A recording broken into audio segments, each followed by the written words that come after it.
सह यज्ञः प्रजा सृष्टा पुरोवाच प्रजापतिः अनेन प्रसविष्यध्वम् एष वोत्तिष्ठ कामधुक् देवान् भावयतानेन ते देवा भावयन्तु वः परस्परं भावयन्तः श्रेयः परमवाप्स्यथ।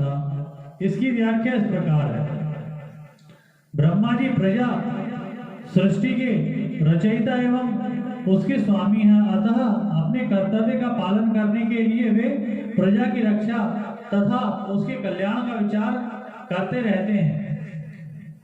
कारण कि जो जिसे उत्पन्न करता है उसकी रक्षा करना उसका कर्तव्य हो जाता है। ब्रह्मा जी प्रजा की रचना करते हैं, उसकी रक्षा में तत्पर रहते हैं तथा सदा उसके हित की बात सोचते हैं, इसलिए वे प्रजापति कहलाते हैं।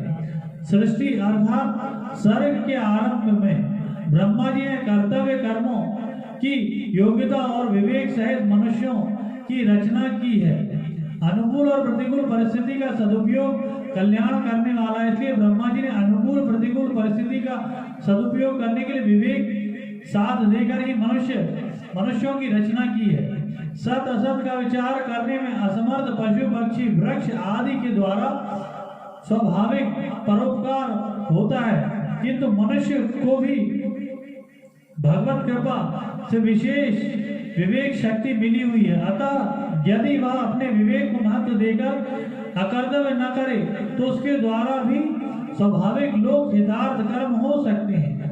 देवता ऋषि पितर मनुष्य तथा अन्य पशु पक्षी वृक्ष आदि सभी प्राणी प्रजा हैं। इनमें भी योग्यता अधिकार और साधन की विशेषता के कारण मनुष्य पर अन्य सब प्राणियों के पालन की जिम्मेवारी है। अतः यहाँ प्रजा पद विशेष रूप से मनुष्यों के लिए ही प्रयुक्त हुआ है।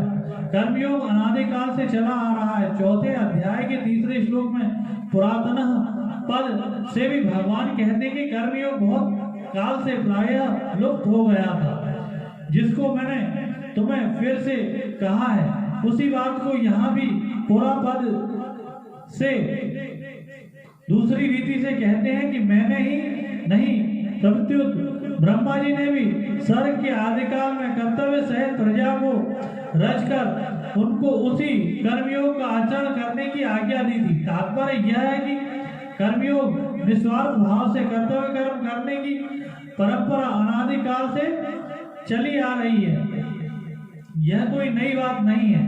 चौथे अध्याय में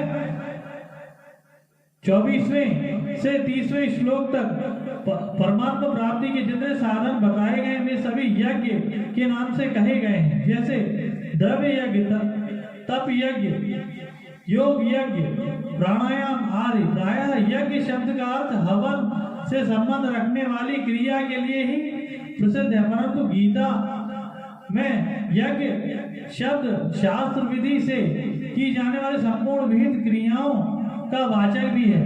अपने वर्ण आश्रम धर्म जाति स्वभाव देश काल आदि के अनुसार प्राप्त कर्तव्य कर्म यज्ञ के अंतर्गत आते हैं। दूसरे के हित की भावना से किए जाने वाले सब कर्म भी यज्ञ ही हैं। ऐसे यज्ञ का दायित्व मनुष्य पर ही है। ब्रह्मा जी मनुष्यों से कहते हैं कि तुम लोग अपने अपने कर्तव्य पालन के द्वारा सबकी वृद्धि करो, उन्नति करो। ऐसा करने से तुम लोगों को कर्तव्य कर्म करने में उपयोगी सामग्री प्राप्त होती रहे, उसकी कभी कमी न रहे। अर्जुन की कर्म में न करने में जो रुचि थी उसे दूर करने के लिए भगवान कहते हैं कि प्रजापति ब्रह्मा जी के वचनों से भी तुम्हें कर्तव्य कर्म करने की शिक्षा लेनी चाहिए। दूसरों के हित के लिए कर्तव्य कर्म करने से ही तुम्हारी लौकिक और पारलौकिक उन्नति हो सकती है। निष्काम भाव से केवल कर्तव्य पालन से के विचार से कर्म करने पर मनुष्य मुक्त हो जाता है और सकाम भाव से कर्म करने पर मनुष्य बंधन में पड़ जाता है। प्रस्तुत प्रकरण में निष्काम भाव से किए जाने वाले कर्तव्य कर्म का विवेचन चल रहा है। अतः यहाँ इष्टकाम पद का अर्थ इच्छित भोग सामग्री लेना उचित प्रतीत नहीं होता। यहाँ इस पद का अर्थ यज्ञ करने की आवश्यक सामग्री यज्ञ करने की आवश्यक सामग्री। कर्मयोगी दूसरों की सेवा अथवा हित करने के लिए सदा ही तत्पर रहता है। इसलिए प्रजापति ब्रह्मा जी के विधान के अनुसार दूसरों की सेवा करने की सामग्री, सामर्थ्य, शरीर निर्वाह की आवश्यक वस्तुओं की उसे कभी कमी नहीं रहती। उसको ये उपयोगी वस्तुएं सुगमता पूर्वक मिलती रहती हैं। ब्रह्मा जी के विधान के अनुसार कर्तव्य कर्म करने की सामग्री जिसको जो मिली हुई है वह कर्तव्य पालन करने के लिए उसको पूरी की पूरी प्राप्त है। कर्तव्य पालन की सामग्री कभी किसी के पास अधूरी नहीं होती।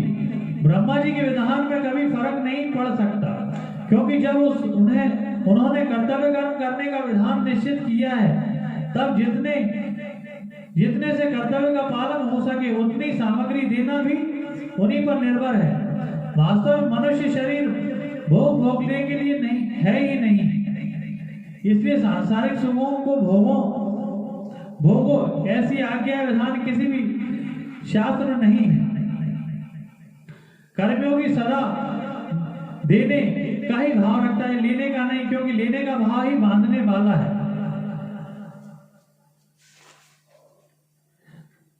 कर्मयोग तभी होता है जब मनुष्य अपने कर्तव्य के पालन पूर्वक दूसरों के अधिकार की रक्षा करता है। जैसे माता पिता की सेवा करना पुत्र का कर्तव्य है। माता पिता का अधिकार है, जो दूसरों का अधिकार होता है वही हमारा कर्तव्य होता है। अतः प्रत्येक मनुष्य को अपने कर्तव्य पालन के द्वारा दूसरों के अधिकार की रक्षा करनी है तथा दूसरों का कर्तव्य नहीं देखना। दूसरों का कर्तव्य देखने से मनुष्य का स्वयं कर्तव्यच्युत हो जाता है, क्योंकि दूसरों का कर्तव्य देखना हमारा कर्तव्य नहीं है। तात्पर्य है कि दूसरों का हित करना यह हमारा कर्तव्य है, दूसरों का अधिकार है। यद्यपि अधिकार कर्तव्य के ही अधीन है, तथापि मनुष्य को अपना अधिकार देखना ही नहीं है, अपितु अपने अधिकार का त्याग करना है।